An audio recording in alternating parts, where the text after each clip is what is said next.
Fuck it, we're doing it live. That was awesome. Love that song. So what's up, everybody? Welcome to Theory Forge Friday. I'm here with all of my homies. We got today on the board, we have Velux from EQ Hammer and from the best place in my heart. We got Legendary Neurotoxin. We have Phantom X, Mr. Anderson as I call him. And today we have a special guest, Mr. Andorin. Very close to Mr. Anderson, but not quite as Matrixy. Anyway, so I think really quick we'll do a quick, like a clockwise type introduction, skipping Mr. Andorin and waiting for him to go last, and then and we can kind of get to know what Andorin does and where he fits into Landmark and EverQuest next and everything. So. If you guys didn't know, obviously you're here at Visionary Gaming, and this is my live stream, and I'm very happy to be here for Theory Forge Friday, like I said, and I will pass it on to Velux. Hey everybody, Velux from EQ Hammer, another regular member of the Visionary community, and I come on to GeoStream a lot for Loregasm, which we do every Wednesday from 1 to 3, so you guys are familiar with me. Good to see you again. All right, then. I guess that's going to me, unless we're going in like a Z-shaped pattern. Yes, Legendary Neurotoxin here. Of course, you folks know me from Live Feature Rant, Castles and Crap Shack, which is now Content and Creations, and is actually going to be 1 hour earlier than the old Castles and Crap Shack's time. It's actually going to be 1 to 5 p.m. now going forward, because I really love the Evercast show, and I really like just being able to have one show lead into the next. So definitely be looking forward to that this weekend here, and a bunch of other shows like the Who's Gaming Now stuff and Combat Daily. But I've spoken way too much. Phantom X. Oh, actually, I do want to put a shout out to Lock 6 Time, who you'll be seeing in chat there. I think we've got Saga around too, so definitely keep them in mind, as they're the other two folks that you'll see around here. All right, Phantom X. Yep, and I'm Phantom X. I run and own EQ Nexus, and very happy to be here. And I guess I will be your semi-host or pushing things along for us tonight. So one thing that we can say real quick is just we kind of have been developing Theory Forge over the past couple of weeks and trying to come up with the ideas, and one concept that we're going to have is we're going to have the hosts. So Scott is going to be hosting, and like he said, kind of helping us pull everything together, giving us the topics that we're going to be talking about. And of course we're going to be having our guests, which every week starting this week you'll be able to see really cool people from inside of the Landmark community, the EverQuest Next community, or just gaming in general. And today we have Mr. Edward Bryant, also known as Andorin. So Andorin, do you want to talk a little bit about who you are, how you fit into Landmark and into our stream? I have a background for a lot of years doing music. I started out in Hollywood and played many of the places that you play in Hollywood, doing pop music and whatnot, way back in the day, and then started a career as a fusion jazz musician. That's where the sax playing comes from. I did that for a number of years, and then decided to take a break from it and raise my family, raise my girls. But everyone's raised, and so over the last few years, I've got the studio fired back up, and I've been doing a lot of work, doing like film trailer type work, television work, scoring, that sort of thing. Last year, my daughter, calls me from the East Coast and says, EverQuest 3 is this thing, it's going to happen. And I had been hearing about it for a long time, and I decided that they just talk about it every once in a while, and it wasn't going to happen. She says, no, there's going to be. I watched that, and then they said, yeah, and Jeremy Soul's going to do the music, and this and that, and I got up in, and I had played EverQuest from launch, and had a lot of good memories from over the years from things that I'd done playing EverQuest, and so I just started doing these projects that had to do with EverQuest. And it started out with a project that sort of took the old theme and some of the stuff that Jeremy Soule was doing, and I wrapped the two together, and you know, and just did it because I was excited and I wanted to kind of, you know,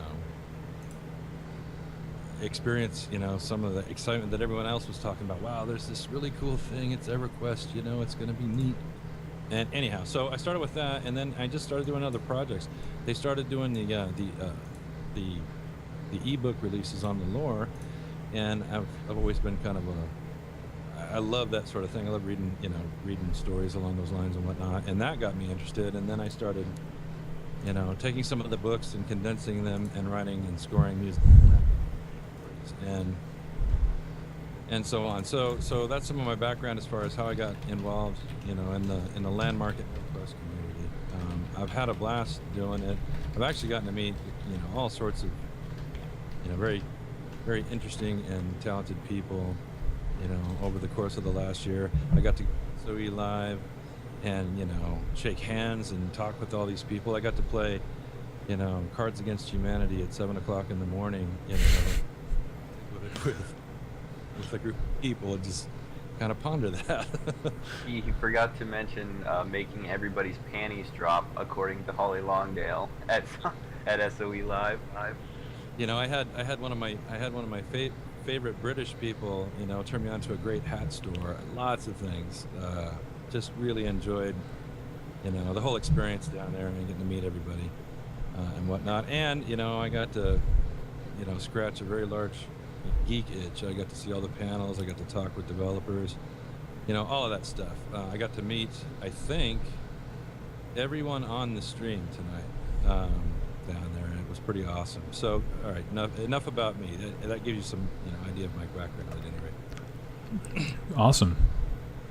Well, so why don't you talk to us a little bit about the?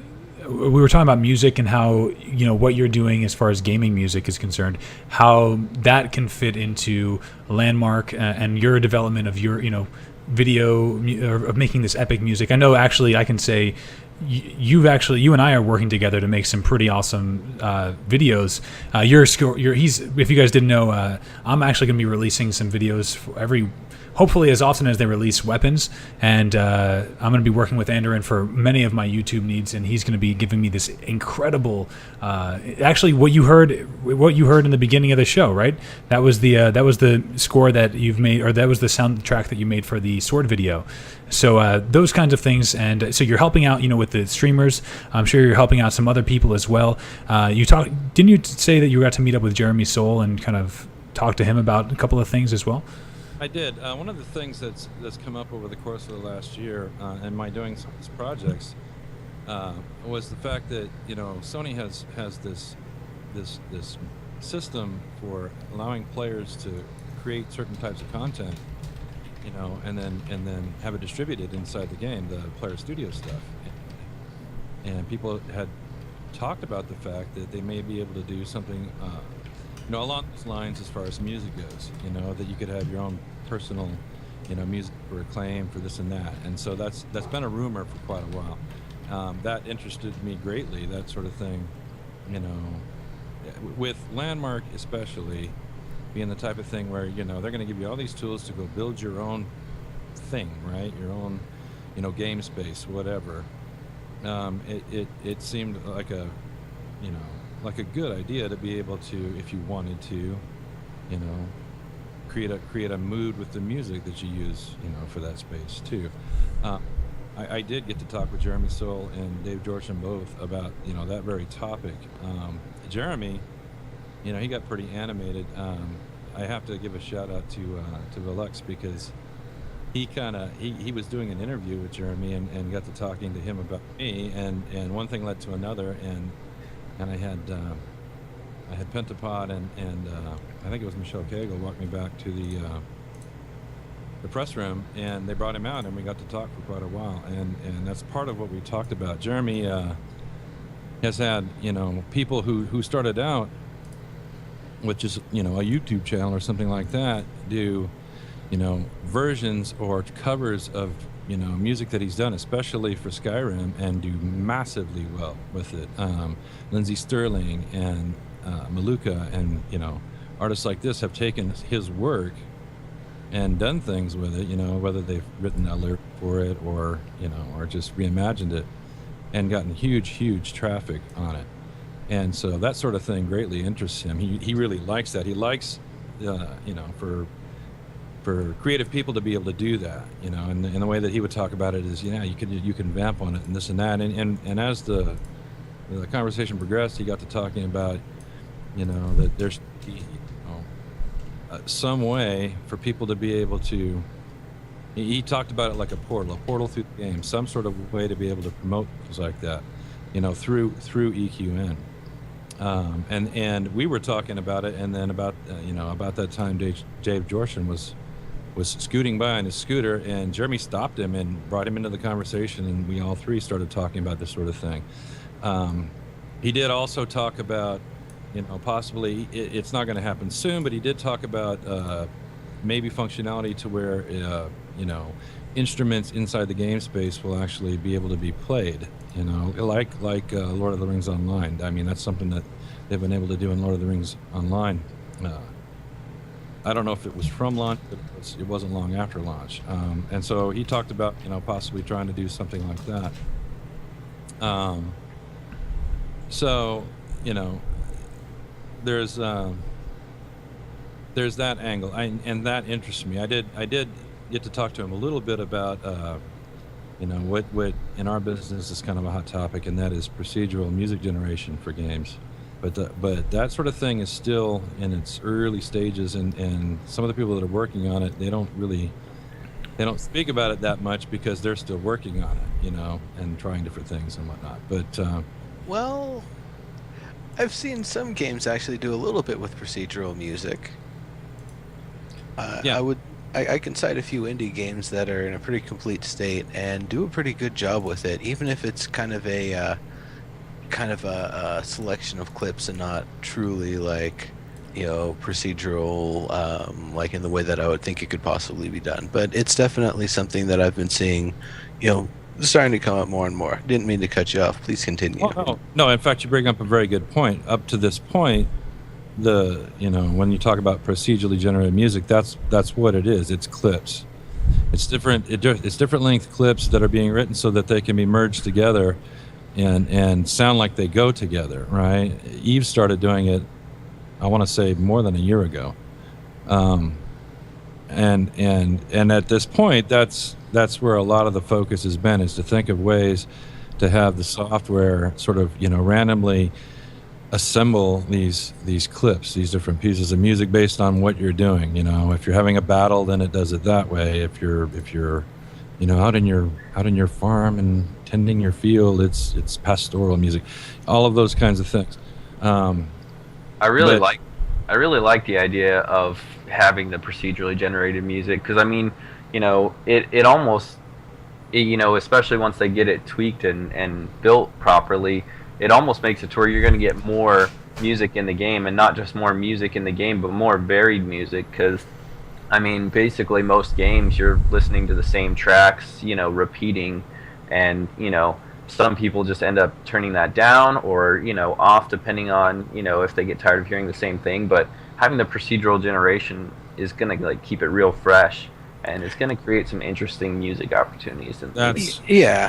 That's exactly the point, is that most people inside of the first 2 weeks are already turning it down, unless they're just really hardcore into that particular style of music. So that's a very, very good point, and that's why a lot of people are working on it. So here's a thing that I've been thinking about for a while. With Wagnerian opera, the idea of leitmotifs, which are basically, each character has a theme that represents them, and when two characters clash, their different themes are used in the music that's put to that scene. So if every single player and every single character, however meaningful or meaningless they are to the overall story, has their own unique tune, specifically maybe with a certain rhythm, maybe even certain instruments that represents them, then every single interaction can potentially have dynamic music that's procedurally generated based on the situation, who has the advantage, what terrain they're in, how many people are involved, etc.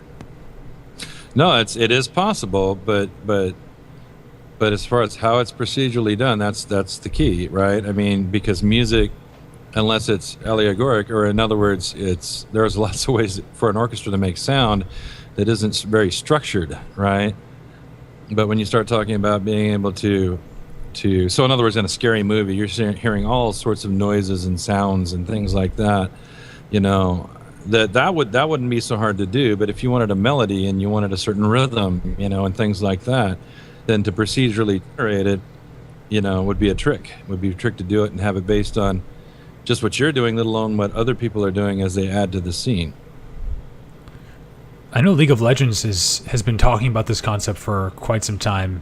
All the MOBA haters throw your dongers up, but seriously, I mean, I remember they have a huge team. I mean, obviously their budget is going to be huge too. They're probably one of the, if not the biggest, one of the biggest games in the world.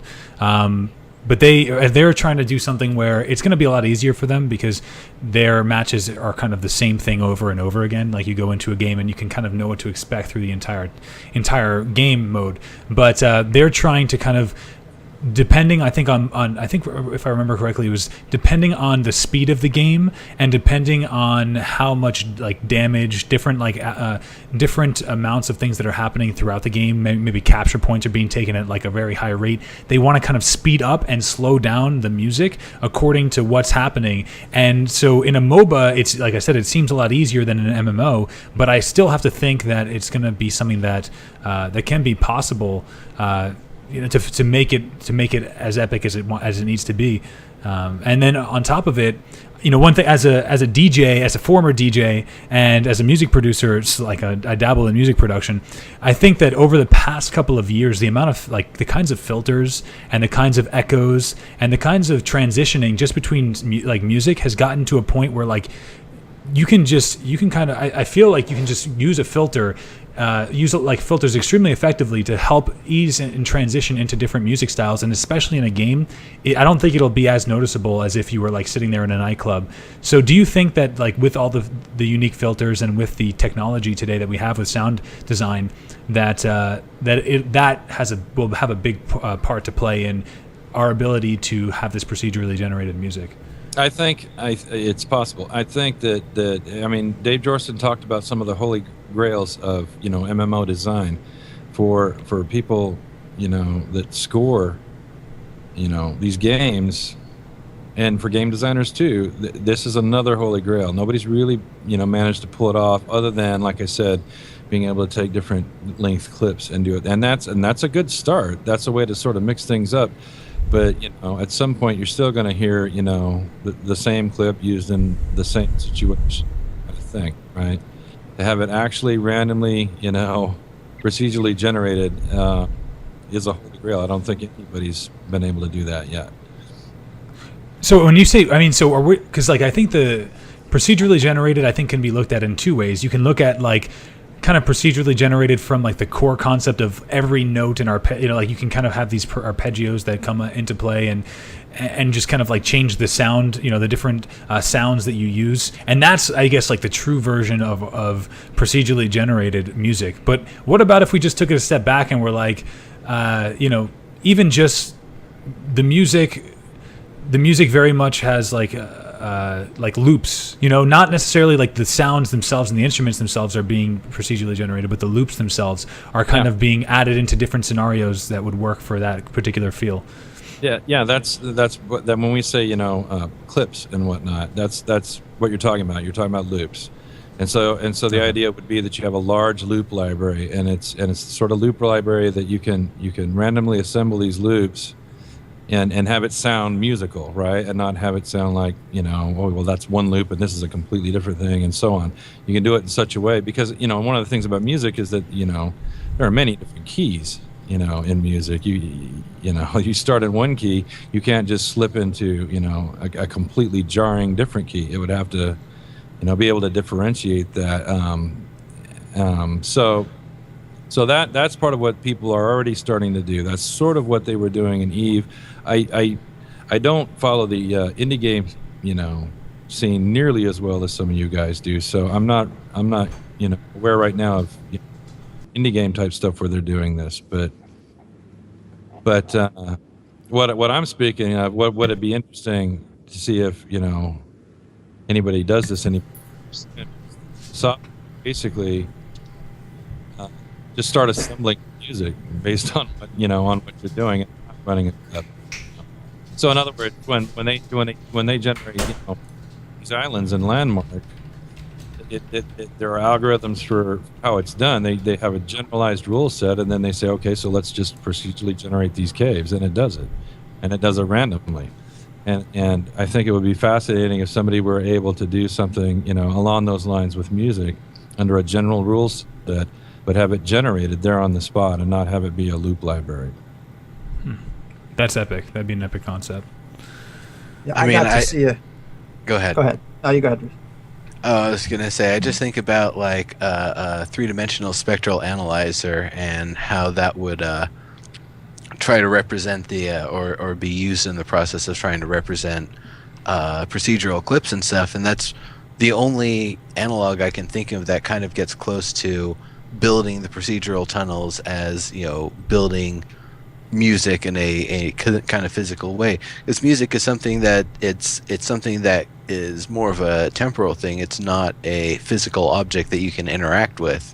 So it's a whole lot of a different sort of. I mean, definitely a lot of similar math and science definitely goes into it, but it's a whole lot of a different beast to make procedural music happen, especially because it's easy to make a level that's tough and jarring, and we just say, okay, we'll play it. But to make music that's really jarring to listen to, that's like you said, changing keys really quickly, especially if you change to two completely unrelated keys. Yeah.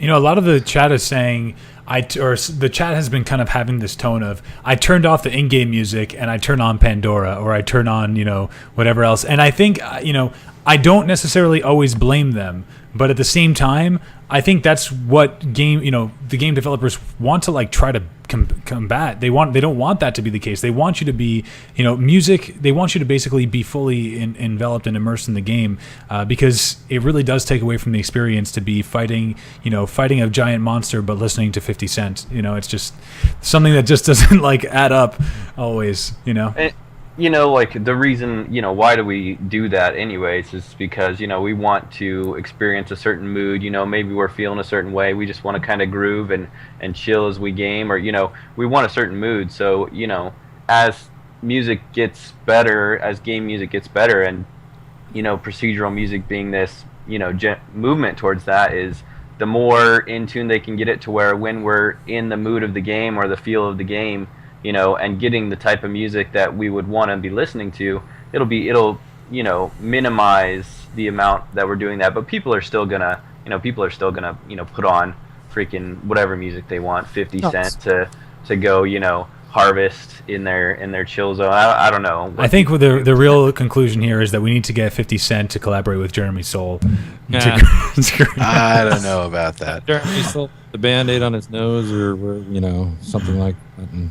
Oh man, we could always bring in DMX. Let's I don't know that little. I don't know if you guys, totally off topic, but if you guys haven't ever seen this, there's a version of DMX where he does Rudolph the Red-Nosed Reindeer, and you definitely want to Google that after the show is over. Just saying. So I'm gonna ask this to everyone here and everyone in chat as well. What makes you turn off the music for a game? There's two things that do it for me. One, if the music is completely wrong and inappropriate for the game, like this indie game I played, Platform Mines, has basically Christmas midis. It makes no sense. So I turned that off. And other than that, if it's a game where audio is such an important part of gameplay performance that you just don't want to hear it. PlanetSide 2, I don't really have my music going because I need to hear where all the bullets are coming from.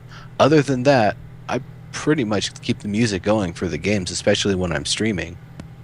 Yeah, I'm pretty big on immersion, so I like to have the music of the game be the sound that I'm listening to. The only reasons that I really turn it down, or turn it off, is if I'm in TeamSpeak, especially if it's some kind of strategic, cooperative game like League of Legends, or shooter or Smite or something where you're, you want to be able to communicate and the music's really just getting in the way. So, but other than that, I I really enjoy. And I am glad games like that have music, because like if I go play League of Legends by myself, doing ARAMs in solo queue and just I'll have the music up and I'll just be enjoying the experience. I actually like to bump the music up in those times because I'm not really paying attention to any other stuff. I like to just enjoy because it's well done. Like there's a lot of games that have really well done music, and I like having the option. Obviously, we're never probably not going to have the option to do that. It'll always be so. The thing is, it's like for movies too. Music is huge for immersion. It does. It communicates on a nonverbal level, right? And so that's why it would be a holy grail. If you're in a game space and you're into immersion much at all, then it would be huge to be able to have a soundtrack that changed as you did things, right? The problem is the same problem that you have with any sort of game space. As far as repetition goes, is that all right? So a lot of these, especially the AAA titles, whether it's a shooter or an MMO or whatever, they're having to hire a 72-piece orchestra, right, to come in and record these things. That is not cheap, and to be able to do it repeatedly, and often enough that there's enough music, it doesn't just repeat after the first day or the first week or whatever. It's just it's a budgetary thing. You can't do it. There are situations, the tech has gotten so good as far as studio software goes that you can do orchestral mock-ups that are so good that 90% of anyone that's going to hear it won't know, and so you can reduce cost, as far as that goes, and maybe be able to do, the type of thing to where you have, a large library of music for a given game. But that's why most people do what they do, and they turn it off, after a week or a month, is because is both things that get mentioned a lot in the chat there, and that is repetition, and that there are times I've noticed in Landmark, okay, when I'm in a big PvP battle, and that beautiful, atmospheric pastoral music that Jeremy is doing for some of this is going in the back, it doesn't fit, it doesn't work at all, right? And now that's because he's also doing different phases, of this project a bit at a time, and he'll start introducing combat music and doing things like that.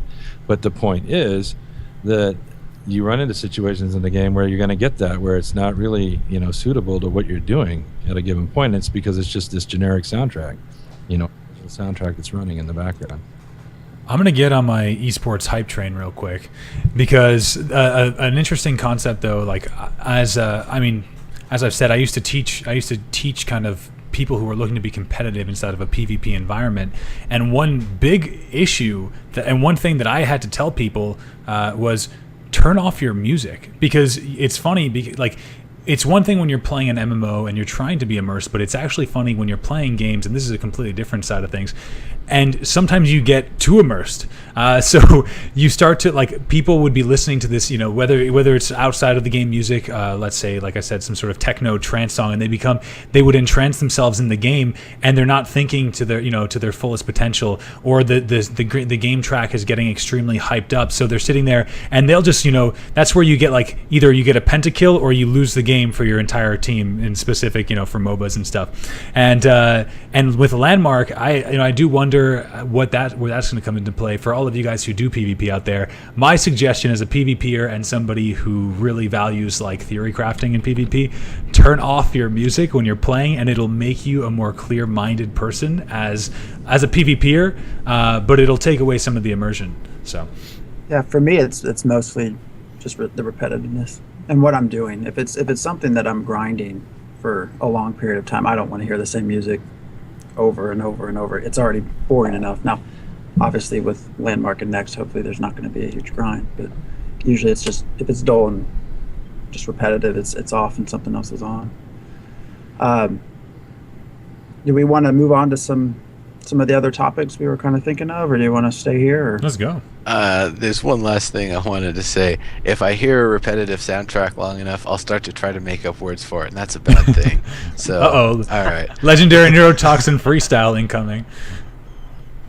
Well, some of the the big thing right now with Landmark is still combat, and we wanted to talk some more about that, and kind of some of the things that have been released in the community recently. And one of the things that we were looking at discussing a little bit is the arena setups now. There was an article, massively, I think, that mentioned the 10 of the best PvP setups, and I just wondered what y'all thought about that, if you read it, and if you agreed, or kind of what you guys think. Yeah, I got to see the article, and I haven't gotten as much in-game time, definitely, as I'd like to, but I did get to play on a couple of the arenas in there. Newber's Arena, spent a little bit of time there for sure. But it was really helpful, I think, to see, some other arenas that are out there, outside of the game, for people maybe that aren't in-game enough, to be searching all the time. You want to get in there, jump in, and just, already have an arena in your head to, look up. But it is definitely, the flip side to having something like that is, there's so many, that don't make the cut, or, there's just not enough room, and MJ in the article, puts that, that is there, so it's not, I don't know, I kind of hate those things and like them at the same time, but yeah, it's a shame to see, not everybody you're hoping, be in an article, but it's cool to, start seeing these kind of things featured outside of the game as well, because a lot of us, browse things, while we're at work or doing other things where we can't maybe necessarily play, and kind of, build up our play time, and prepare for our play time that way. I guess for me, I built an arena, and it wasn't meant to be beautiful, and I'm not butthurt that it isn't on any lists, but at the same time, it's literally just a leveled off mountain with nothing on it. But at the same time, the reason that I made that was because at the time, before yesterday, I found that everybody was kind of screwed, in PvP, because so many people were, I would love to go to these big and amazing arenas that people have been building in PvP, but I couldn't. And I know a lot of other people had the same issue, because it was unplayable with the FPS that we were getting, versus some players who have, 60, 70, it winds up being kind of useless. So I think, with the article, I think it's kind of I think it's probably a good future article for the future once we start to get more optimization. But as it stands right now, I think the best, to me, in my PvP experience, the best PvP scenarios are ones where there's little to no voxel ads or props, just so that we can really test the combat instead of having to deal with low frames. So I call it a Crap Shack arena, and I wreck faces there. Yeah. So for someone wanting to try to build something, is that what at this point you'd suggest? Just starting out there, if they actually really want to try PvP, testing it out? The thing is, you can probably plan for the future for sure. There's no reason not to, because it's so easy to just put up a claim that has nothing on it. I did it, and my extra claim is an empty PvP arena, and there's always places to go. But I would suggest, I think, like I said, for now, I think the best arenas are going to be those smaller ones until we get optimization where everybody can be on an equal playing field. But one question I have for you guys, kind of side by side with what we're talking about now, did you guys get any frame increases from yesterday? Because I went up 30. Yeah, I was just going to ask the same question. It didn't change for me. I was getting, in some of the worst PvP conditions, 25, 30 frames, and it really didn't change much. Wow. I feel bad. Spooty Man messaged me. He's like, I heard you had 100 frames. I was like, I felt bad saying. I was like, yeah, sorry, man. He apparently he went down. So apparently some people are having some issues going down. So. Well, now, but also I run with everything on too in Ultra, so okay. I'm not sure what it would be if I had everything shut down. I think too that it was recently mentioned, the NVIDIA 660 Ti has a specific issue right now. So I think it's on a per card basis, certain just the way things render, some people might get worse. I did see people talking in Twitter yesterday about big increases in their FPS. Yeah. Well, it's like a per card per configuration sort of thing as well, because what your settings are regardless of what your hardware is also a major factor. So it could just be that some settings got impacted a little differently. I think I actually have a little bit lower frame rate, and I had a little bit worse time streaming and fighting in my arena earlier today than yesterday. So What card are you- 780.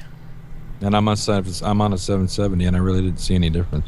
Weird. See, Ed, I think what we've learned here is that you're just a graphics whore, and you need to put your crap on medium if you want good FPS for combat. No, I want the pretty things and I want the pretty music. Okay, both. Next year, you got to win first place so you can get that insane black edition, whatever it was that they gave away at SOE Live. Well, was it the Titan this year? Was it the Titan? That was crazy. Yeah. Last year it was a Titan. I don't remember if it was this year. Yeah, it was the Titan. It was like a 6-pound freaking card. I mean, it's $1,000 card, but it's a chore because you got to spend at least another 1,000 or more just to be able to actually build a system around it. Yeah. Yeah. Well, the reason I asked that was because, like I said, I think the arenas and the popularity and what makes a good arena, I think, is going to change with the times depending on what's happening. So to me today, what do I value in arena? I value a place where I can go and have an experience that allows me to properly, pull off abilities and have a good time. And do I have a good time when I'm getting run around in circles by a 9.2 run speed person where I can barely, it's just choppiness? Absolutely not. So I think, that's why I said for the article, I'd say now I don't necessarily agree a lot with the article, but potentially in the future I could see a lot of those arenas being top contenders. So, Is there anything you guys have come across that might be more obscure that was pretty impressive, or you'd suggest visiting? Or so one thing I would love to get. I don't know if Kobitz is in here, but Kobitz is a builder who made he made an incredible Karen PvP arena and a Stonehenge arena, and it's, while being pretty detailed, I actually didn't get almost any FPS hit, and I would love to know how he did it. Maybe at some point down the line we can get him on here and he can talk to us about that. I second that too. Actually, that was the first arena I got to play on when Combat released, like in the middle of the night or whatever, that first morning. It was a very fun arena and very well thought out, as like he really built it, as like the concept of 5-on-5 3-point capture and hold type thing. So it was very well done. If you guys haven't checked out Kobitz arena, I think it's KOBITZ, I believe. Look it up in the gallery. It's very fun. And Naklus, I think Naklus was helping him too, so shout out to Naklus as well. Yes, he was. What about you, Nero? I've seen all sorts of fun stuff, actually. Honestly, I didn't read the article that we were talking about in particular. Honestly, other than Twitch chat, in-game chat, Skype chat, and the update notes, I pretty much haven't read anything else in the past week or so. So that's kind of where I'm at with the Beowulf streaming schedule. But I have seen a lot of amazing arenas. SOG actually has a pretty fun arena, that Colony one. The falling and punishment for falling needs to be adjusted so people don't get kicked out if they fall all the way out or whatever. But other than that, that's something that not on his end. And there's a couple other arenas that suffer the same sort of things. It was Q3 DM17 somebody remade, and that place is a lot of fun. I think. Yeah, that place was a lot of fun. But it also has the same issue. If you fall out the bottom, you're not necessarily gonna die splat at the bottom and respawn back in the arena. So people sometimes kind of leave the arena. My current arena has the same problem. There's actually probably a lot of adjustment I'm gonna do and completely kind of scrap what I've got going right now, though I've been having a lot of fun building it during Combat Daily. I've seen plenty of other arenas. Daddy-O's Aztec Arena was a lot of fun. I fought in that. Just a lot of awesome arenas out there, really. I'm really looking forward to when we'll have the PvP searching feature. Now, I'll probably just try to start fights at arenas that haven't seen any love just to try them out and see how they go. Oh, yeah, by the way, there's so many fucking arenas that are incredible, and aesthetically especially. Like that's the hard thing, I guess. I wanted to say that the only reason I only called out Kobitz was because that was the one where I feel like I had the best frames, but still had that aesthetics. So I want. That's why maybe at some point, if you're in here, Kobitz, if you want to share your secret with us. But what about you, Andrew? And where have you been fighting? I have spent a lot of time between Cold Knights, Tenmas, Fugazis, and Portavars. Those 4 quite a bit. I've done some other ones here and there, but most of my time has been in those. I think that a lot of people, like I've played in almost all of those, and I think a lot of people had, like, a big thing was the FPS was an issue with some of those builds for sure because they were so detailed. Yeah, I know Fugazis was for some people. You know, even FPS impacting me, that still isn't the thing that hits me the most in combat. Oh shit! It's still the whole delay thing from where you click and where the cast actually occurs, and where your shot is in between that distance. That still throws everything off. It's really impossible to lead, especially with the the high jumping and fast running we can do with all the current trinkets and accessories. So that's I think the one thing that probably needs to be resolved first and foremost before we can really, truly have critical conversations about the design of the arenas and how everything works at all the different ranges and stuff, because I don't think things really function properly right now. So trying to build things relative to how the weapons work, it's a little bit weird. And other than that, we only have the sword, left click, and the dynamite that do the deformation, and deformation is going to be a huge thing later down the road. So that's something that I think we're going to need a lot more tools for in combat before we'll really be able to see what's going on with arenas. And I will shut up now. So while we're, I guess, still on the topic of combat, Felix, it was today that your article was posted, correct? Yes, I On stayed combat up Unix? in the wee hours of the morning writing, and I probably still need to go back and edit it again to catch things. It was late night writing. As I think Krona and me were joking on Twitter, he said, good inspired writing time does not overlap with good spelling time very often, and it is so true. So, but yeah, that I posted that this morning on EQ Hammer. I'll post. Oh, actually, you already posted the link in the chat. Yeah, I kind of basically just wanted to give people a real kind of indoctrination to combat being really next gen for EverQuest Next. This is, Landmark's kind of part of it, but this is really geared towards EverQuest Next and how this combat is not MMO combat. It's not mobile combat. It's not any type of combat we've ever experienced before. And we can relate it to other types of combat, obviously, but it's going to be a totally different beast just because, like, I know we've talked about it in the past show and, on Lorgasm of an MMVR, massive multiplayer virtual realm or reality. This is a different type of game, and the more I look into it and the more I examine and analyze the different facets about this game, and keep in mind that article is just talking combat. I don't talk about terrain destructibility. I don't talk about the AI. I don't talk about the permanent, change and content delivery systems. That is just combat, and just what we know from that. It's like really, this game is so different. It's going to be another genre. It's going to be different. It's its own complete genre, and I really want people to start grasping that, because it's like when EverQuest, the original, came out. Like, people didn't say,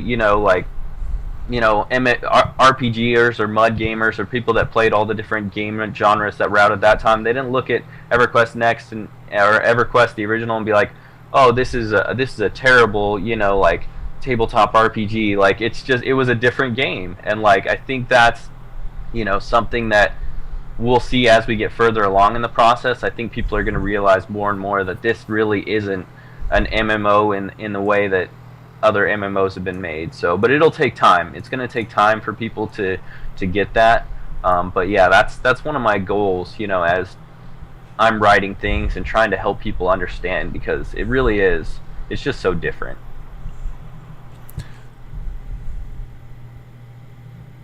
Indeed.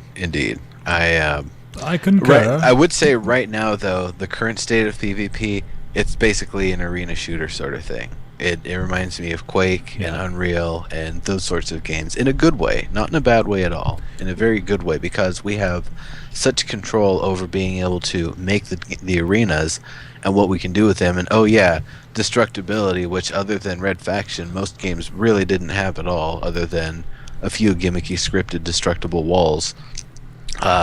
It's really giving us a lot more tools than we previously had for that genre of games, the kind of arena shooter, arena fighter sort of thing. So just on that front, it's got a lot of potential. So this is an interesting thing that I've been thinking about a lot. You know, I heard Mr. Dave G or Dave G. I heard him on the Landmark Live talk a little bit about how he's been getting great responses for combat. And one big thing that I'm thinking is, while I also love combat, but I do think it's very Quake, and it takes away a feeling of like strategy in a way. Like, it's not as much like.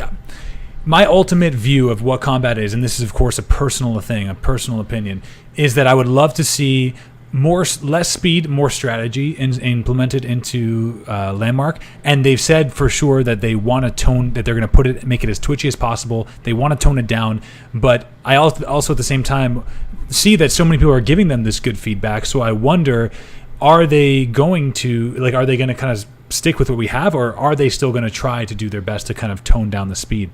I don't know.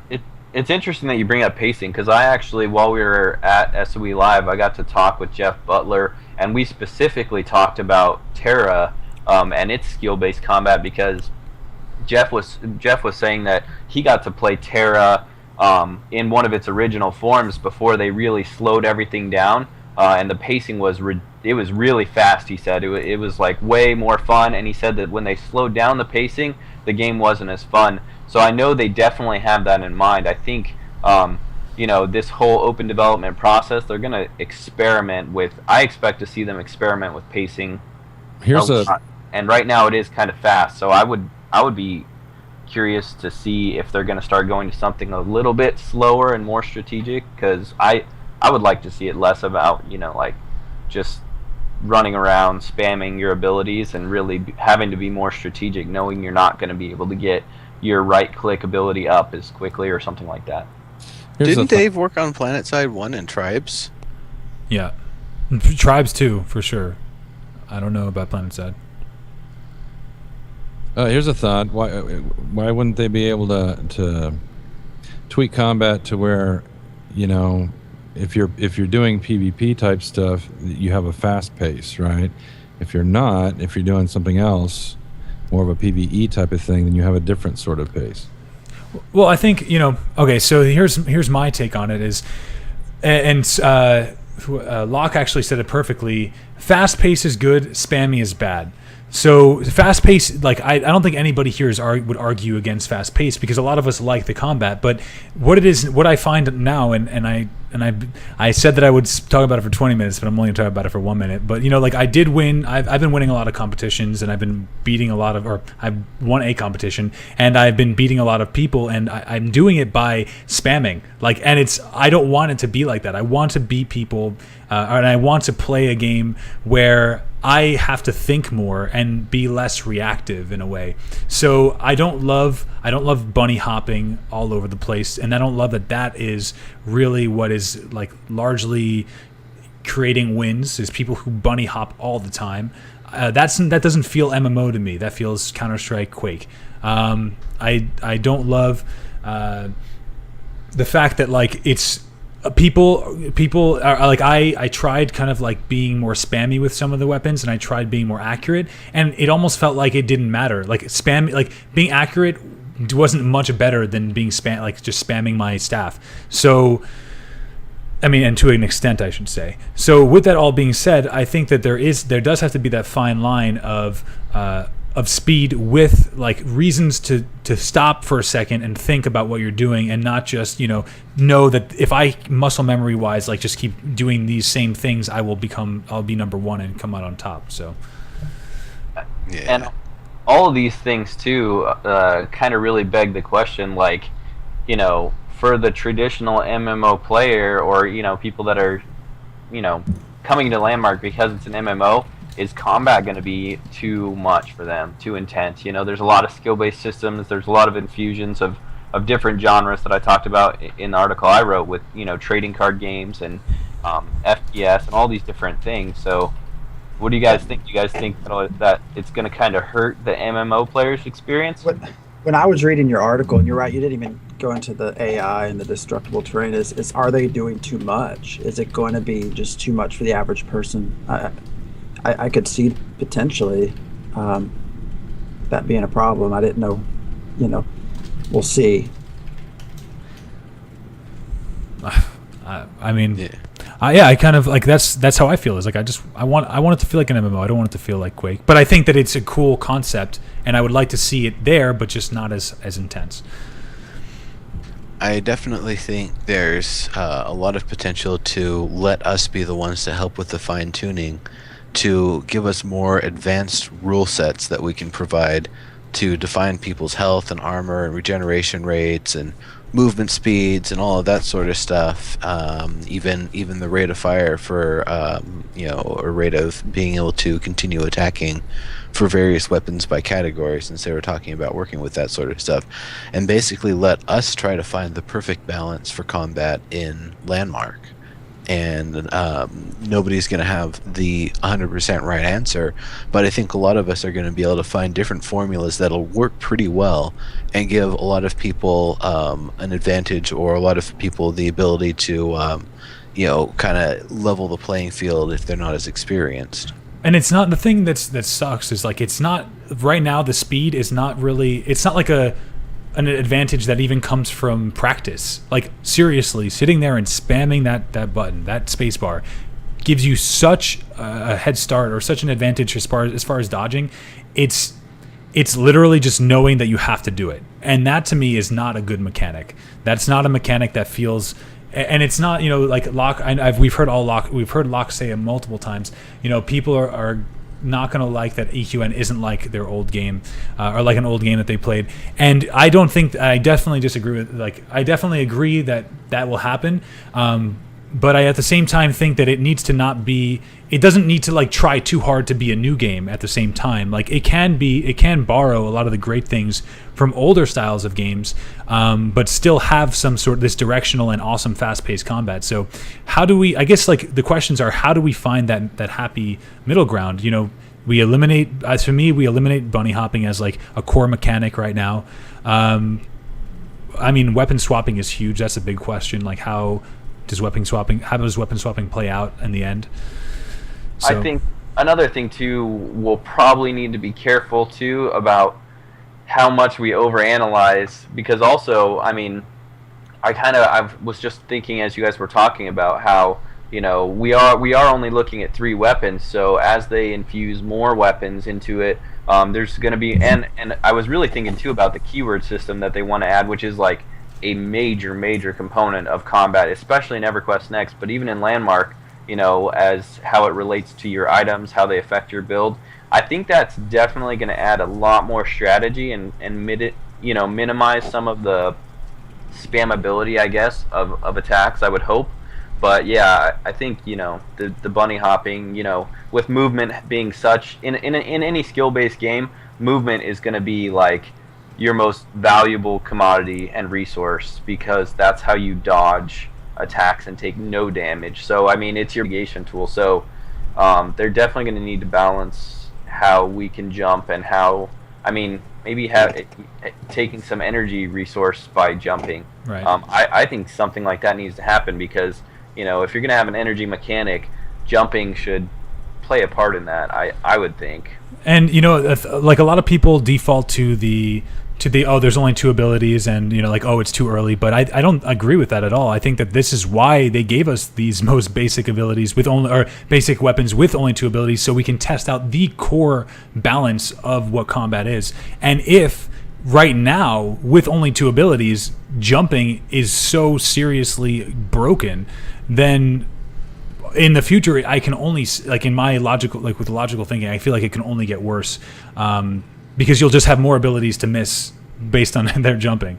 So Twin Dennis just said in the chat, 1/3 of the weapons are relevant now, which is the staff, which was expected to not be so powerful at first, but it fires in the field and it's all you need to kill someone. And I kind of agree. I mean, in the amount of combat I've experienced, like, the staff, the reason it's so powerful is because it has the massive, AoE hit that also is a snare, so it's going to, limit your opponent's mobility, and it gives you both long range and up close firepower, close range firepower and long range. I really see it as, the one thing that has everything. The bow has too short of a range, I think, right now to be really a viable weapon, and the sword probably needs the damage upped to be, a more go-to close combat weapon to kind of mitigate how much you're using the staff at close range. So, I don't know, those are some of my quick, combat thoughts on each weapon. But what do you guys think about each weapon?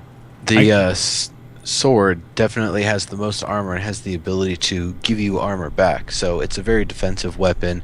And if you're doing a 1v1 sort of thing, it gives you that kind of attrition ability to try to hold off, only let your armor get hurt but never your health, so that way your health can fully regenerate. And even though you got down to 50% or whatever before you got your first kill against the person, you were able to hold out and get your health back to full, so you can go back after them with whatever strategy you want.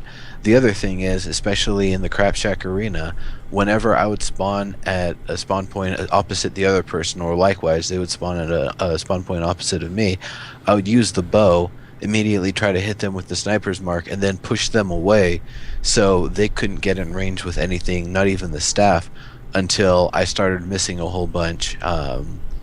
And that was definitely something else I was finding was really effective. I'd be able to get someone's armor all the way down and even start getting into their health.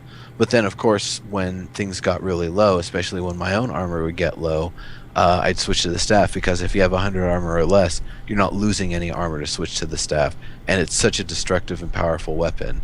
So that's kind of how I use them. There's definitely advantages to all of them. The other thing the bow can do is smack people who are trying to capture a point in the distance, so that way they can't actually complete the capture. The sniper's mark will actually go through the capture point object. Yeah, I couldn't actually, to be honest, and I love you, Vel, but I couldn't disagree with you more about I think one of the only things I really see that is an issue is quality of life changes to the bow. I think the bow needs increased range totally.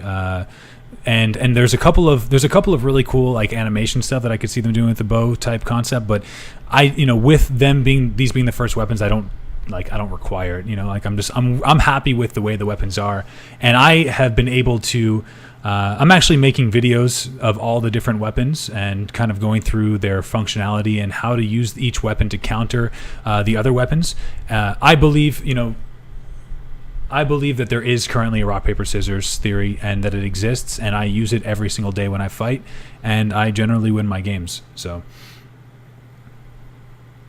and I could go into it, but it would just be way too. No, I think it's rock and rock end up being the, or actually, I guess it would be paper and paper, end up kind of being. I guess my point is, for the people that have played the most combat, obviously I haven't played nearly as much as some other people. Geo have played way more than me. So, but it definitely is a concern, just, for people that aren't playing as much and coming right in, that feel like that haven't gotten into the nuances. The staff does feel like this this OP weapon, I guess, to the average person. The staff is easy. That's a big thing. Like the staff is something that you can hop into the game, and because there's so much flexibility with the AoE, anybody can pick up the staff and kill you. But once you start learning about the combat and the way that all the weapons work, and really start to understand and break down the theory behind each weapon, and you can use them to their fullest potential, that's when you unlock the bow and the sword as viable weapons. But I think that's totally an acceptable way for SOE to go about it. It's how we see MOBAs go about their PvP, a game that's fully managed around PvP. There are champions that are extremely easy to use, and that anybody can come into the game and use and do a decent job. And then there are champions that require more skill, more refinement, more tuning to understand the nuances on how you can make that champion be really good. Some quick tips I can throw out there, just 2 minutes. One thing you guys can do, whenever you spawn, make sure you have your sword out. Your sword gives you 600 armor. Like, people just negate the fact that there's huge defensive buffs on the sword. That is where the power lies in the sword. It doesn't do a lot of damage, but you need to be able to use that sword for its advantages, which is the fact that it has those defensive mechanics. Plus, it is one of the only it has one of the only escapes inside of the game right now. In a group battleground scenario, you can actually escape combat by battle rushing out of a scenario, and that's huge. The bow, I've been called Legolas multiple times recently, and I feel like when I hit somebody with the bow, if they have the staff equipped, they're done. They're not going to make it to get anywhere close to me, because once I hit that hunter's mark, they're going down every single hit. Same with the sword. It's kind of like, well, I hit them. The sword to me counters the bow, so I hit them until they get to a point where they can actually start to do damage to me, and then I just switch to the staff, and then the staff counters the sword, and then the sword counters the bow, and the bow counters the staff. So it turns into this weapon swap scenario. So if you want to be really good at combat, my suggestion is to play with one weapon at a time, hone and understand all the weapons, or watch some people who already have been theory crafting for all these weapons, understand what they do, and then also don't be afraid to swap your weapons. It's a mechanic that's real right now in the game. You need to be willing to do it if you want to be one of the better ones. So All right, well, we are going to be moving to a Q&A, so if you have any questions, start putting them in chat so Locke can gather them. And I think Andren had some clips you thought you might play for us, or? I have a couple of projects I've been working on. They're works in progress that I would share a little bit of before we go to the Q&A. There's a young lady who is in chat right now. Her name is Centigrade, that I've been working with for a little while now, and she's liable to be. Yeah, there she's she's saying do it. I was going to show you just a little bit of some of what I've been working on. There was a project that she and I did to sort of break the ice.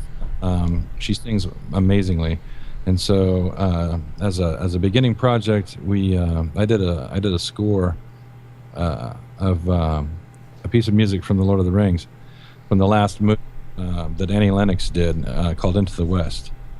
And I'll play just a little bit of that, just to give you an idea of, how she sounds, how wonderful, she sings.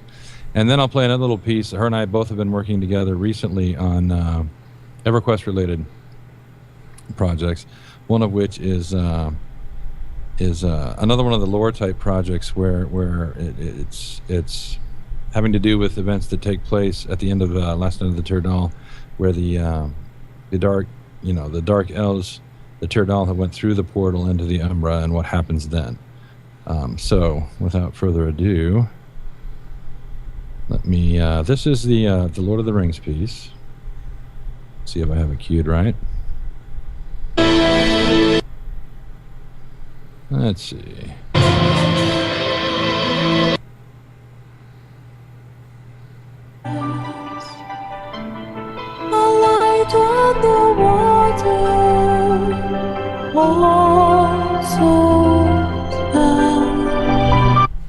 And this is her singing.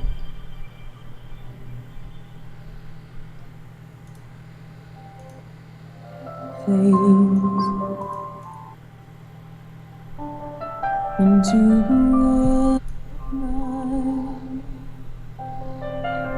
through shadows falling, out of memory and time. Always stay.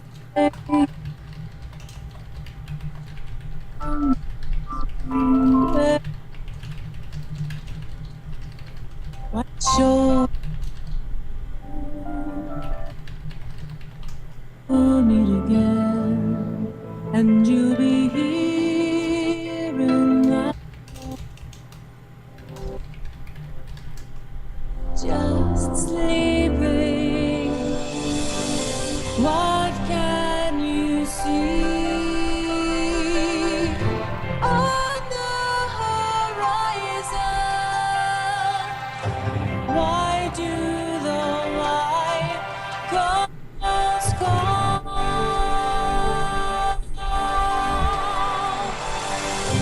Across the sea.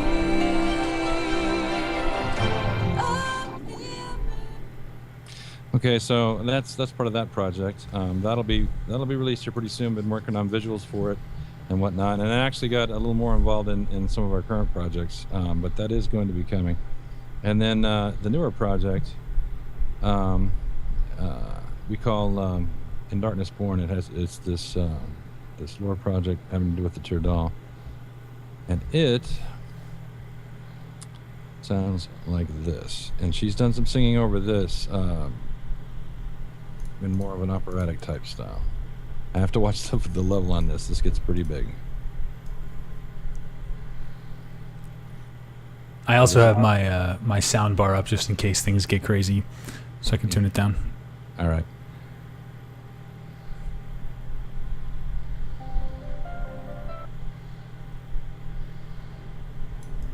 There we go.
So that's a little taste of that. That's coming soon also. Work in progress. That's pretty cool. I mean, I love your music. I'm a huge fanboy, Andoran, just so you know. That Tyrdal stuff gives me goosebumps every time I hear it. You can just feel the edge on it. It fits them so well. I love it. Thank you. Yeah. And a big shout out to All right. Well, Brittany. She's quite talented. we are at the point where we would normally do question and answers. Have there been any questions? Is Locke following them? Who's in my mouth? Look!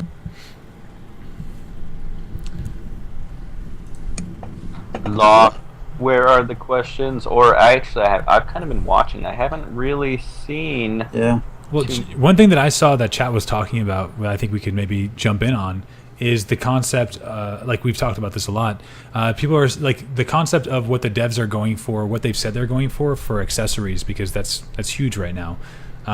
What do we have, like, do you guys know if we have an official statement on accessories and their state, where they are in the game at the moment? I've heard both things. I've heard that they're going to be restricting to one accessory. I've heard no accessory. I've heard one accessory again. I heard they're pulling off the whole accessory thing in general. I don't know what it's going to be. What I do know is when we start getting the keyword system, we start getting more items to actually make a proper build, the mobility items might end up becoming irrelevant, because sure, you might be able to double jump and glide away, but all they need to do is hit you 3 times in 10 seconds, and that fire DOT is just going to kill you because you have to hit them to get it off of you. Sure. A big question. Oh, go ahead. Go ahead, Val. I was going to say, yeah, that's an excellent point. It was something I was talking about earlier, about us, or everybody, the community in general, not jumping the gun on this combat, because the keyword, for everybody that attended SOE Live and for those that didn't and maybe got to see some of the panels, in the combat panel, the keyword system was a major part of that. It's a massive part of this system, and it's going to be a big part of the landmark system as well. So, this is totally, this is the evolving combat landscape mechanic that they're looking for that comes from like trading card games. Like this is what's going to make it really different. So when we start seeing that stuff, I think we'll finally start seeing, you know, all the different, you know, builds kind of come into play. You know, those types of objects that are really overpowered, the movement objects, you know, are going to be less viable options, or at least, you know, there's going to be, people are going to question, and the people who don't have those things are going to have options they can use, you know, that they can craft in game, that, you know, where they're not going to feel like, oh, I'm getting shafted because I, you know, didn't win something in a streamer's chat or something stupid like that. Like, it's that, I mean, sorry, not to belittle that argument, it's not stupid, but, you know, they're going to put things in the game to where you are going to be able to have options, and you're not going to feel like you're left out because you don't have those items. A big question I have is, well, we talk about, and by the way, I'm looking for questions, but since we don't have them here, I guess we can create them ourselves until somebody chimes in. You know, like I've been kind of wondering, they built the accessories. You know, we don't have flying on claims. Builders have needed things to give them mobility so that they can get to parts of their build for a long time, and that's where I think things like double jump and lunar anklets really came into play, is allowing these builders to have the ability to get around very easily without giving us flying. So a big question that I had was, do you guys think that it was something that they thought of? Like, do you think that they anticipated those things for combat, or do you think that they kind of like just wanted to see how it would play out? Well, I kind of think they wanted to see how it would play out. Otherwise, if they wanted to give us more features for combat, now more than ever, we really need the ability to fly and the ability to shrink our character down to an infinitesimally small size and fly around like a ghost in our entire claim, so we can actually see, did I make that material hollow there?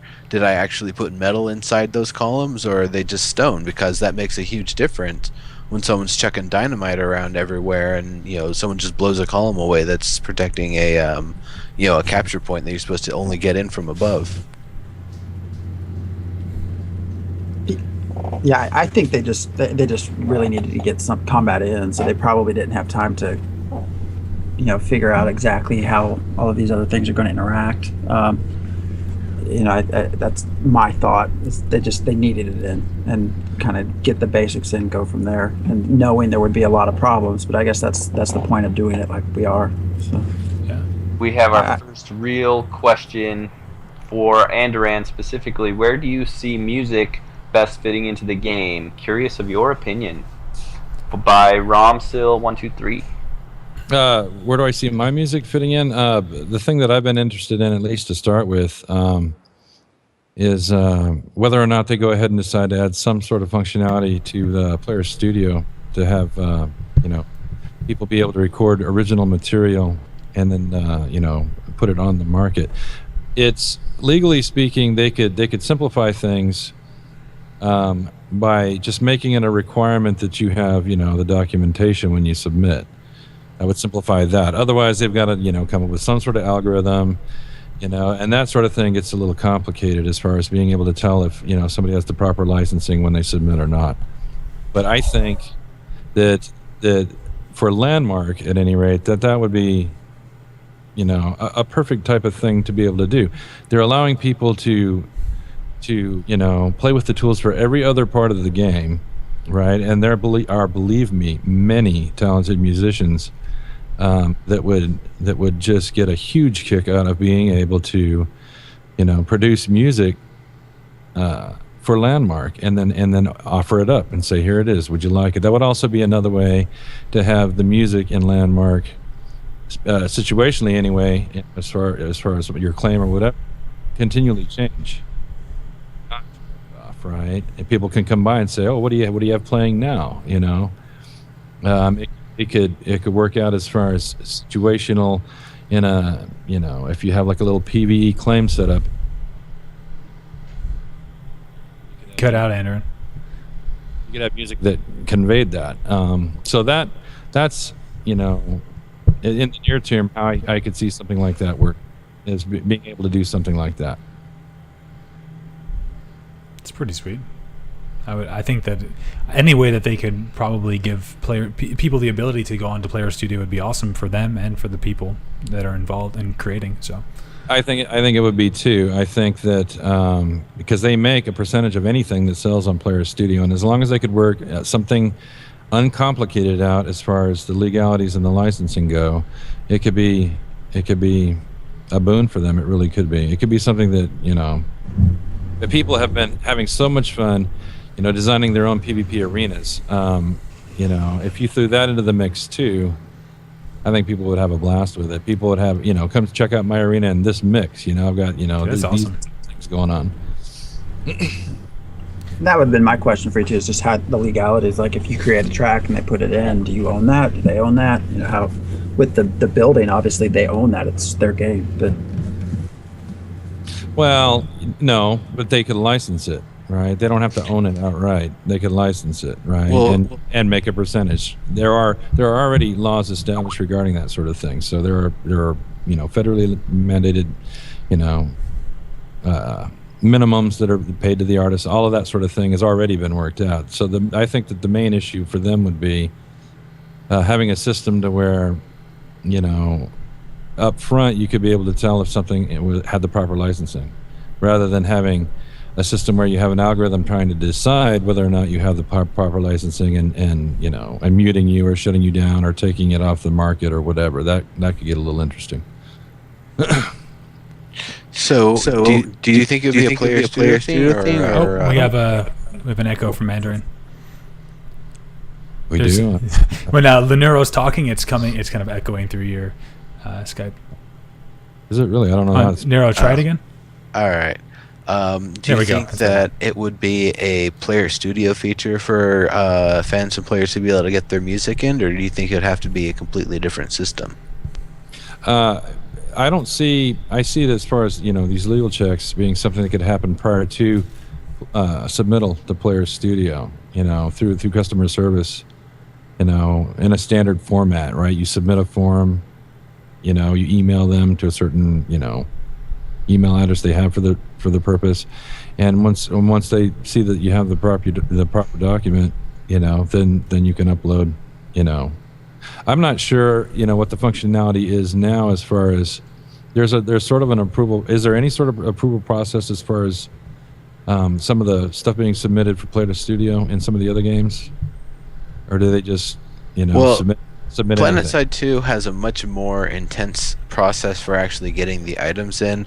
Landmark, it's much simpler because just the volume is so high. It ends up being the player verification. Any player who spent 10K station cash, or 1K rather, since the what's it called, the new store features came in, now has the ability to vote up things that are appropriate and vote down things that are inappropriate. And it's basically you're just making sure that it's not an IP violation, it's not inappropriate. If someone wants to make a template for one voxel, just one cube voxel, they can do that, and it's supposed to get thumbs up, but it's just crap that's going to get sorted away really quickly. PlanetSide 2 though is a lot more intense. There's a lot more reviews. Sorry, I didn't mean to cut you off. No, that's fine. It'll be interesting to see. It's always sort of been a rumor. I know they've talked about it some. Jeremy and Dave Jortson and I talked about it some. It'll be interesting to see if they do something like that. If they can figure out, a fairly simple way to take care of the licensing issue, then they might be able to do something like this. And I just think, like I said, for Landmark, it really fits. I don't necessarily see something like this for, an EverQuest Next, but for Landmark, with people just creating all sorts of things with these tool sets, I think it would work well. So we are getting some more questions, and we are starting to run out of time. So the next one was from Voxel Vision. They have said time after time that we as players get all of the tools they, the devs, have. Do you all think we will ever be able to create weapons? I hope so. That would be awesome. I think so. Yeah. I hope so, because Elevating I a want to big create a giant blaster with which to kill Cold Knight. I think the People's Pulverizer is something that you will be seeing at some point in the future. Yes. Well, I think it would also be something for when people want to make their own custom games and custom campaigns to actually be able to make an entire unique set of weaponry and equipment that fits with their stuff, and other people can use it for their stuff as well, but it's particularly so that way they can have things that conform to a specific style for a certain sci-fi encounter that they're building, for example the alien weaponry or whatever. Yeah. I would love to be able to see, whether it comes with imbuing in Crafting 2.0, the ability for us to take any basic weapon type and imbue it with a certain keyword like shadow or lightning or fire, and then, have that interplay with whatever items we have that are, augmenting that particular type of damage or something. So I definitely see us possibly having that, potential to create weapons in the sense that, we're going to be changing the way they affect our items and builds and stuff like that, but we have no idea yet. That's really far down, I think, right? That's too far. But hopefully, fingers crossed. The next one from Tamra. Don't you think that the reason they placed the accessories in-game for PvP is because they wanted their game to have a different PvP experience? Otherwise, it's just another PvP game. I'll just chime in really quick and say, I think that that's a misconception that exists right now, is that the accessories were put for PvP. I don't agree. I don't think that that's the case. I think that the accessories were put in for builders and happened to exist at the time when they created PvP, because as somebody who really values good PvP gameplay, I feel like what we have now as far as accessories, instead of giving us good PvP gameplay, gives us cheapened PvP gameplay. So I think basic answer for me is that I actually think that the statement is kind of misdirected, because it's not the case. I don't think that's the case, or it definitely isn't the case. So, because PvP came in after the accessories, is what I'm saying. Yeah, I agree. Yeah. I agree. I think it's easier just to leave it in while you're testing all this out initially. I mean, I didn't think they had a choice at the time. Right. Of course, they did take away the Prime Grappler, and then they put them in treasure chests. So, that doesn't mean even if they remove these from PvP, it doesn't mean they won't have some ability, like maybe only consumable potion abilities will work, but not equipable trinkets that give you those abilities. Something like that. Or maybe, very limited sorts of power-ups that you can collect in the midst of battle. You just run over something like you would in Quake, and it gives you double jump. And you get that for 30 seconds or something. So there's different ways they could still, integrate some of the abilities and keep it meaningful in combat. But about the accessories maybe being something that will, kind of get phased out or very significantly limited for combat balancing. All right. Well, it looks like maybe time for one more from Rin. It says, seeing as how aiming is important to your success in a fight, how important do you think your overall build will be? In standard MMOs, builds are often very strong against certain other builds. Do you think this will happen in EQN? There's never going to be a best build. A lot of it, I think, will even be just a matter of how you approach the person. If you're 1-on-1, 2-on-2, if you ambush them, if they ambush you, what kind of terrain and stuff you can use to your advantage or lack thereof. So, not much I can really say about there being a best build sort of thing for EverQuest Next, other than I doubt there will actually be any best build. There might be flavors of the month, but they'll get smacked down really quickly.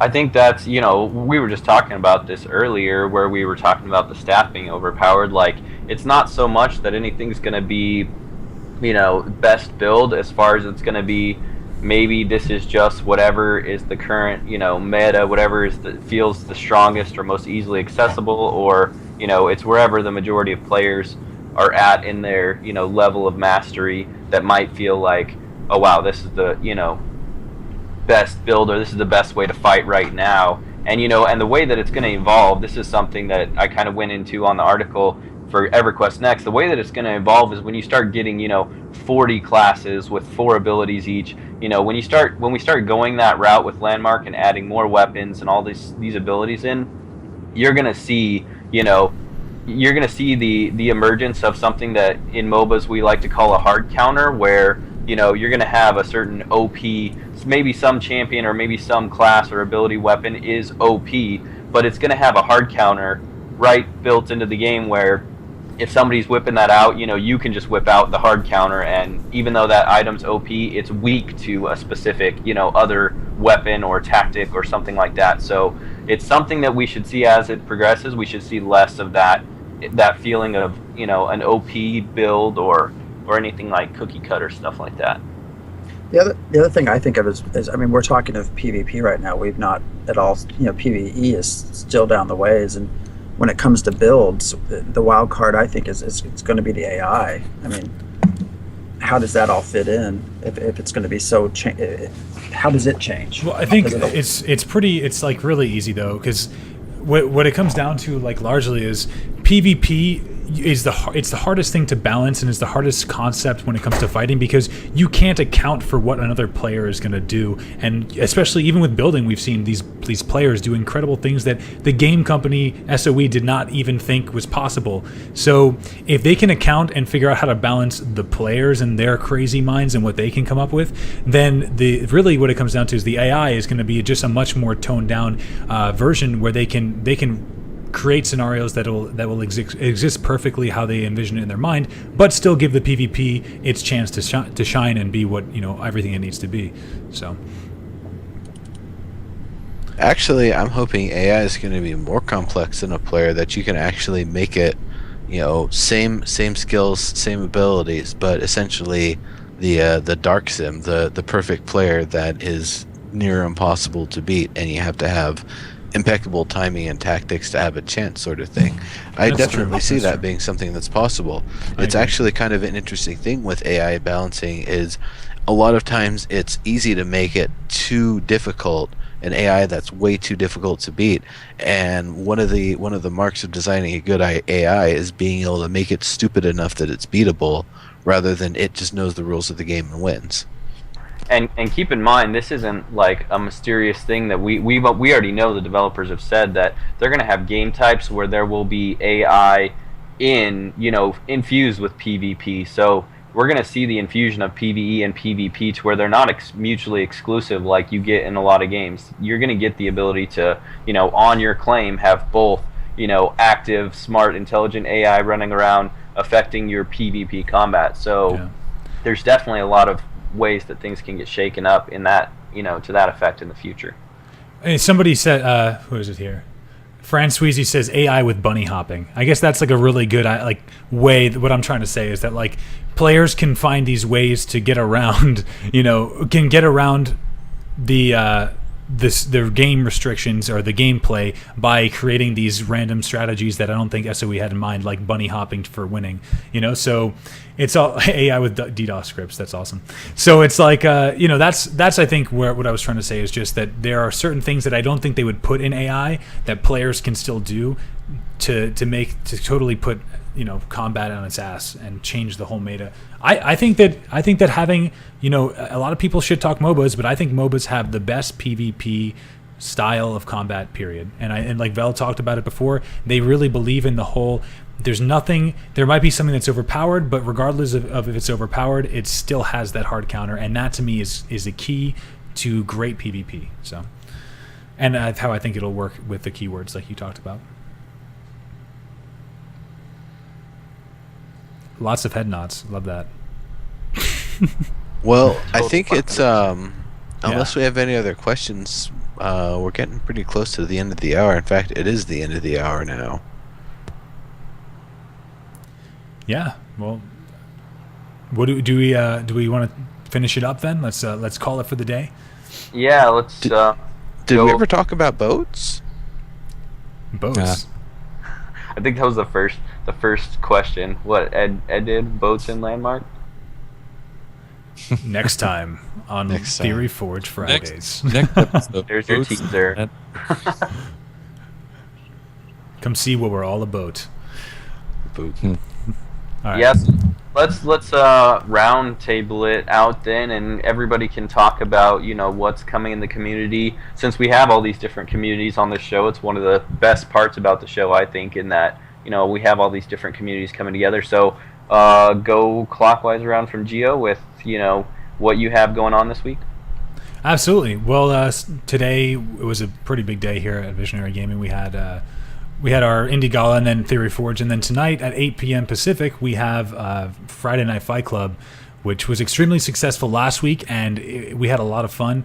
I think we had like 23 to 25 people signed into the tournament, and we know that this week we're going to have a lot more because people really rallied around the concept of 1v1, and it was pretty intense. Like, it was much more intense than I originally anticipated. So definitely, if you're interested in PvP, whether it's just getting better or competing or seeing where you fit into the current meta, finding new theories, there's so many reasons to come, and it's going to be a shit ton of fun.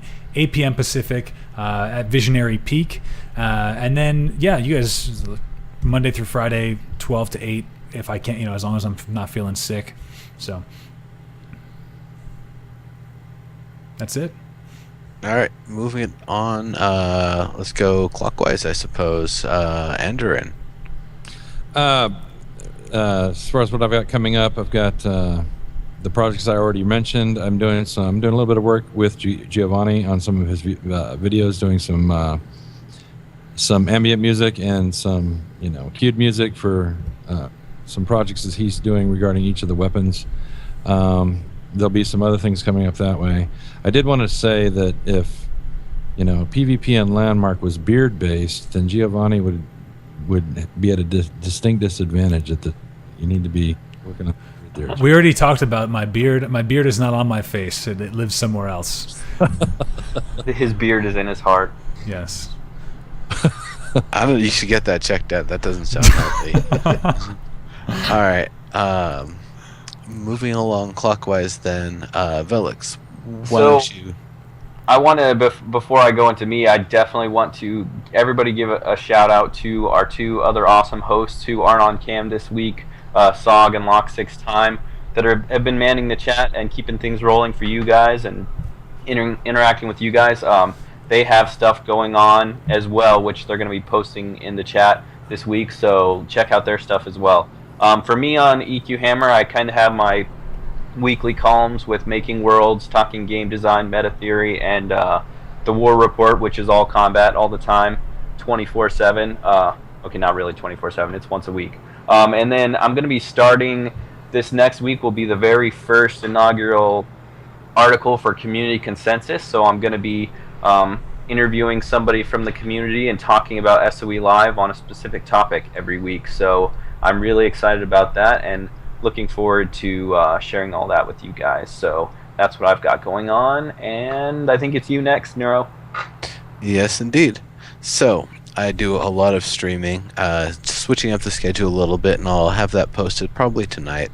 But the ones that you folks should definitely know about are Live Feature Rant, which comes right after Landmark Live, Content and Creations, which is 1 to 5 p.m. Pacific time on Sundays, which leads right into the Evercast show, which I see Tanlin's been in here the whole time, so definitely be there for that as well, because I always hang out and sometimes I'm on.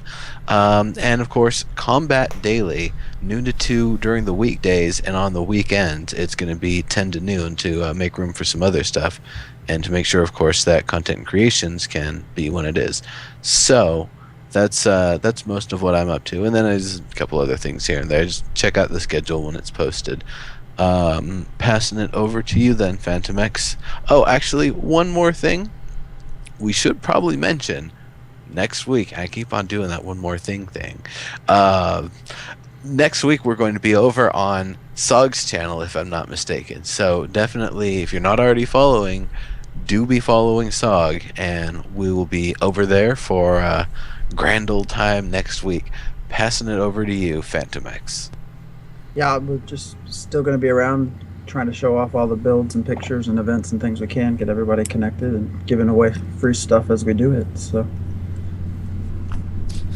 can I apply for a free build to the Zephyr? I could really use that. If they only gave us codes for those, I'd give you them all. yes, if I had one, you could have All the belts. All right, so I guess that's it for us then. Thanks everybody for hanging out. I'm gonna be, my stream will be up, and I will be. We're gonna, like I said, we're gonna be doing our show here at 8, but I will be probably back in about 20 or 30 minutes. Just gonna take a short break and enjoy the music. We'll see you guys soon. It was awesome. Thanks, you guys. Thank you.